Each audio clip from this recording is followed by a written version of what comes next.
नमस्कार, मी पंजाब डक राज्यातल्या सर्व शेतकऱ्याला सांगू इच्छितो की आज 5 नोव्हेंबर दरम्यान राज्यामध्ये काही जिल्ह्यामध्ये तुरळक ठिकाणी विखुरलेल्या स्वरूपाचा भाग बदलत पाऊस पडणार आहे। सर्वदूर काही पडणार नाही म्हणून हा अंदाज लक्षात येता।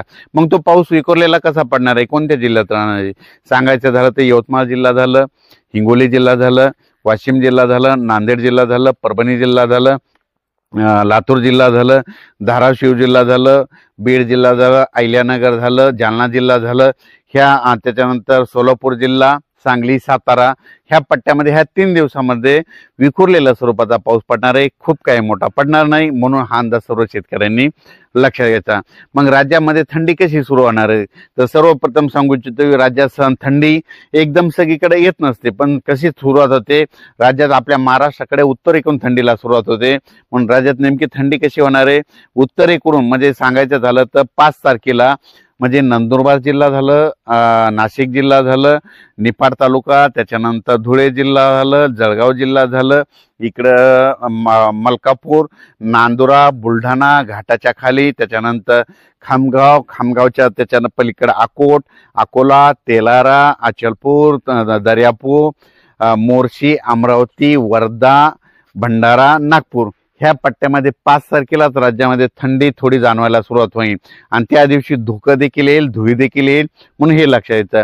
त्याच्यानंतर 6 तारखेला ती थंडी काय होणार आहे, परत पुढे सरकणार आहे। मग ती पुढे कुठे येणार आहे, मग इकडून सुरुवात करू आपण संगमनेर तालुका, आंबेगाव तालुका, जुन्नर, त्याच्यानंतर अहिल्यानगर, संभाजीनगर, त्याच्यानंतर बीड जिल्हा, त्याच्यानंतर परभणी जिल्हा, त्याच्यानंतर जालना जिल्हा, त्याच्यानंतर हिंगोली, वाशिम आणि यवतमाळ 6 तारखेला ह्या पट्ट्यामध्ये थंडी जाणवणार।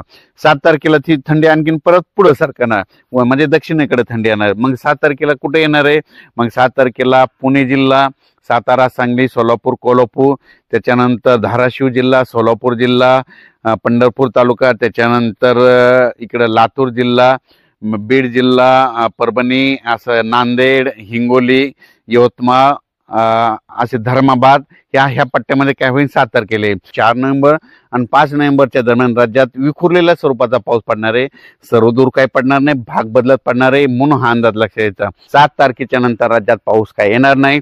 7 तारखेला राज्यातला महाराष्ट्रातला पाऊस म्हणजे सांगायचं झालं तर जवळपास 6 महिने मुक्काम केल्याच्या नंतर 7 नोव्हेंबर पासून निघून जायला तयार झालाय आणि निघून जाणार आहे आणि थंडी येणार आहे म्हणून हा अंदाज लक्षात घ्यायचा। राज्यातल्या पुन्हा बऱ्याच शेतकऱ्याचे मला मेसेज आले की आता ह्या 7 तारखेच्या नंतर तुम्ही म्हणता थंडी येणार, मग त्याच्यानंतर पाऊस येईल का?